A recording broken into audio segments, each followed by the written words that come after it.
Good evening and welcome to a new season of 16 by 9. We hardly notice them when we're driving. Guardrails along the side of the highway. They're easy to overlook when they're doing their job. But when they don't work, some say the consequences can be deadly.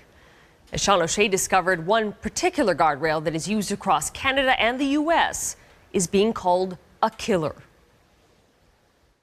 We're in the mountains and the radio was kind of in and out. And so I looked over to figure out the controls and we hit a guardrail. I heard us hit and I felt the spin and I heard the noises. When we came to a stop and I looked up and there's, my leg with a bone sticking out of it. I had Blaine's blood and matter from his leg all over the side of my face, and he was screaming. It's designed to be able to protect you. The one we hit, instead of doing what it was supposed to do, ended up hurting us much worse. Blaine Markland and his girlfriend Cindy Martin were on vacation in New Hampshire. Blaine asked Cindy to marry him. She said yes. The next day, on their way to tell relatives, they hit a guardrail called the ET+, a guardrail made by a company called Trinity Industries, a popular brand, tens of thousands of which are on the roads across Canada and the U.S. The guardrail speared their car. You could see it from behind the driver's side wheel. It kind of came in there and came all the way through my side, the compartment of the car, pulling the steering column and everything. And then the little gear shifter, I think, was here, and it came through that and sliced this way. This guardrail is completely inside. This is the driver's side, the front wheel of the car. It goes in behind the wheel, came all the way through the front of the car, pulled the steering column down into my lap, and then came even further into the car, across Blaine's, almost completely sliced through the car. My leg was probably up against You were here, pinned up in here. Yeah. based on the amount of blood and stuff that's up in that corner. You can see they cut all the doors off the car and they cut the roof off to try to get me out. I went through somewhere around 25 to 27 surgeries. I have a 10-inch plate and a 5-inch plate, and I have about 16 screws holding my leg together. It hurt every day. I'm in constant pain, constant pain. Cindy and Blaine are planning to sue Trinity. Their lawyers say the guardrail should have never gone into the car. Jeff Eller is a spokesperson for Trinity. We feel awful. We don't want anybody to get hurt, ever. I don't think anybody who makes any highway safety product in the world wants anybody to get hurt. That's why we do what we do. Is it safe? Guardrails are designed to make a bad situation not as bad. People get hurt every day. People get hurt on our guardrails. They get hurt on our competitors' guardrails. It does not mean the product's defective. In New Hampshire, where Cindy and Blaine's accident happened, transportation officials said the terminal coiled as designed, but eventually kinked. One state official 16 by 9 spoke with said speed could have been a factor, but there is not enough information to make any final conclusions. Josh Harmon is in the guardrail business and is a competitor of Trinity's. Trinity sued Josh, saying he copied their patent without permission. And therein began a fight, right? It began a fight, yes. That lawsuit was settled confidentially, but it started Josh on a mission. I decided just to start driving. Years before Cindy and Blaine's accident, Josh Harmon had his doubts about Trinity's ET+ guardrails. He went on a search to see how the guardrails were performing in the real world. This has been 3 years of my life. I have did nothing but drive and document every accident that I come across. These aren't advertised. You have to just drive. I don't fly in a plane. Most of the time I always drive. And that purpose is to find these accidents. And I finally collected about a little over 100 accidents, somewhere around in there. Accidents like the one Cindy and Blaine had with the ET+ guardrail. Josh Harmon eventually investigated well over 100 accidents and took thousands of photos. Tell me what happens when that guardrail goes wrong. It could go through the car. It can go through the driver's door. It can go through the front grille. The head can shear completely off and up in the vehicle and roll it and eject the occupants. Josh showed us how a guardrail is supposed to work. So it's meant to disperse the impact. And it is meant to disperse the energy of the errant vehicle, and that head will go all the way down. Each one of those posts are weakened. You can barely see the hole down here, see them? So those posts break away, allowing that head to go completely up through there. Here's one way a guardrail is supposed to work. When a car hits the guardrail head, known as an end terminal, it's designed to move back along the guardrail, which curls away, absorbing the energy, slowing down the car. Years of investigation driving up and down those roads with a tape measure and a camera led Josh to a key revelation. Josh discovered Trinity changed the originally approved guardrail system without telling the government. He says that this made some of the guardrails dangerous. This product was working pretty well, and then they decided to kind of change the secret sauce, right? That is correct. They modified it secretly, and this was what was proven in court. They did it without ever notifying not one state, not one federal agency. With what effect? Absolutely fatalities. Men and women losing legs and limbs. This is one of those terminals that Josh says will fail. Absolutely, this will not work. Trinity reduced the width of the channel from 5 inches to 4 inches. Josh says some of the 4-inch guardrails don't absorb a car's impact after a crash. Instead, they can lock up and seize. Somebody hits that. It'll lock up here or it'll lock up before. The consequence of which is? It could impel the car. It could upend the car, rolling it, ejecting the occupants. It could allow the car to hit that pier. There's multiple things. There's no control. When Josh discovered that Trinity had modified their guardrail, he went to federal regulators. He alleged that Trinity secretly modified the guardrail and failed to tell the U.S. government. He took them to court and accused them of fraud. This time, he was suing Trinity. Steve Lawrence is Josh's lawyer. Lawrence says the modified ET Plus is narrower than the one that was approved by the U.S. federal government. So this is the original ET Plus. It's got a 5-inch guide channel, both the top and the bottom.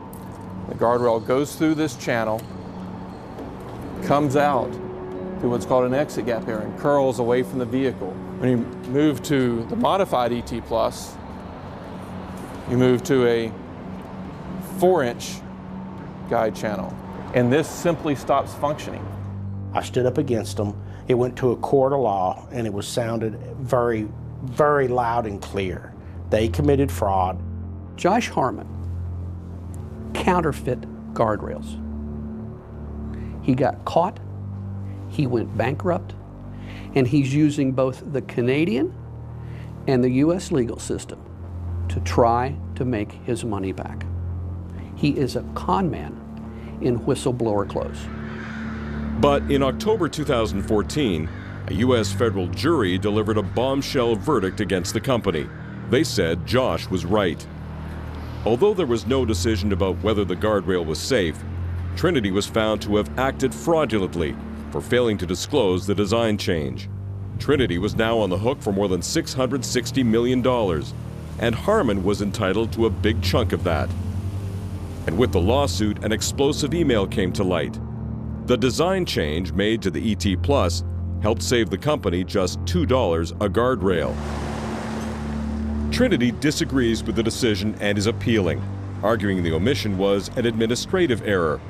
But Trinity also argued it was not required to disclose the change in the first place because it did not impact safety.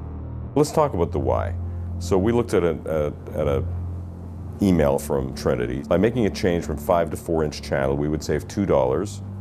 That's $50,000 a year. He says, quote, we'll save a few bucks. So what do you think when you read that? Typical corporate greed. Somebody died who was working really hard. Mark DeSaulnier was shocked when he saw that email. DeSaulnier is a congressman for California who first heard about the ET Plus after an accident near his district.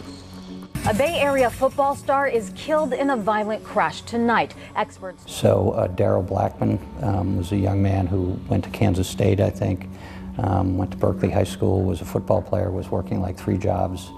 He fell asleep and he ran into one of these guardrails. Did Trinity make this change to save money? Absolutely not. It was designed, it was to increase the efficiency of the ET Plus. So when the Trinity official said, quote, we would save $2, he's talking about money. Not a lot of money, but he's talking about saving money, right? Yeah, I'm not sure why that's relevant. It's relevant at trial. Again, you know, the trial is what it is. The verdict is what it is. And the appeal process will be what it is. There is no comparative evidence that shows the ET Plus doesn't perform as designed. Yeah, they should go to jail, in my view, or they at least should be adjudicated for criminal negligence. I get pissed off. Because they knew what they were doing. They shaved this inch off of this end terminal thing to save them some money. What if we had had the kids in the car with us? I'm not even sure I could survive thinking about that. Next, should they be on roads in Canada? What's it going to take to get this product off the road in Ontario? It would take that. There would have to be something comes out that says that it's not working as intended. Holding guardrails to the test.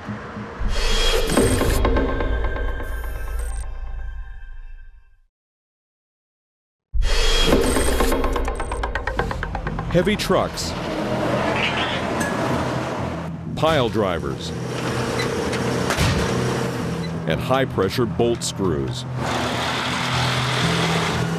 It's repetitive labor that can be difficult and dangerous. Installing guardrails to keep people safe. Increasingly, though, critics say some guardrails are doing the opposite.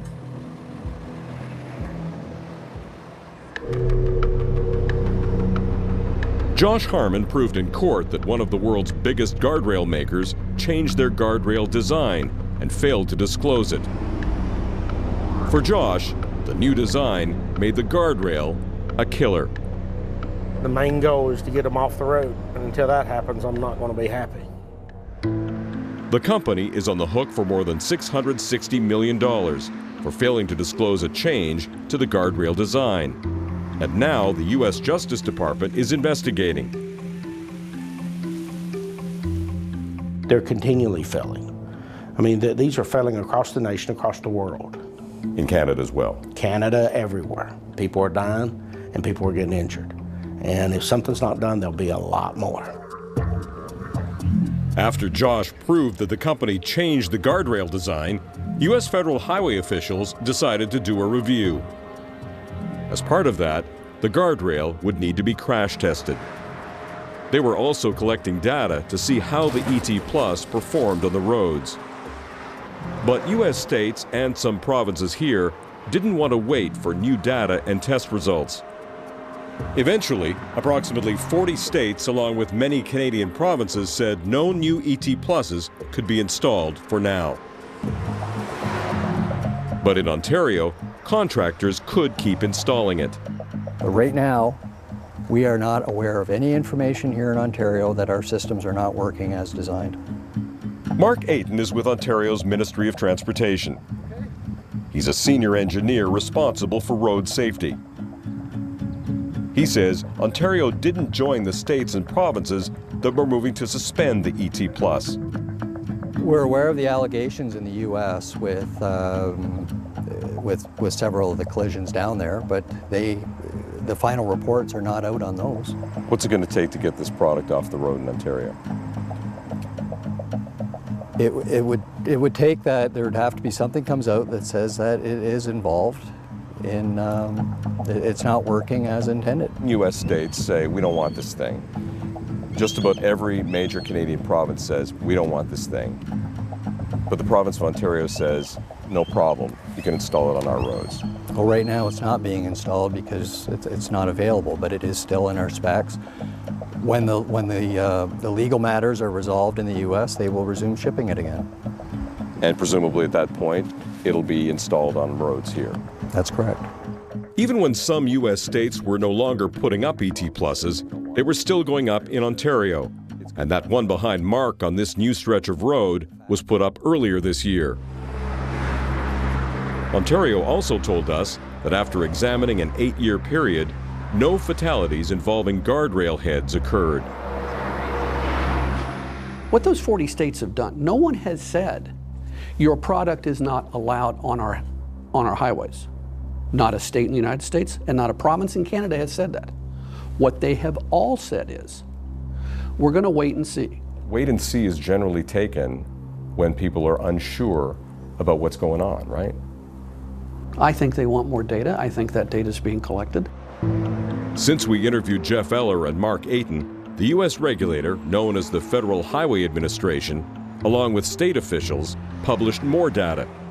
They concluded that there are vulnerabilities in other guardrails lining U.S. roads, not just the ET+. They also said there needed to be more rigorous testing and better installation. Critics like Sean Kane say the study did not go far enough, and relying on those U.S. regulators is dangerous.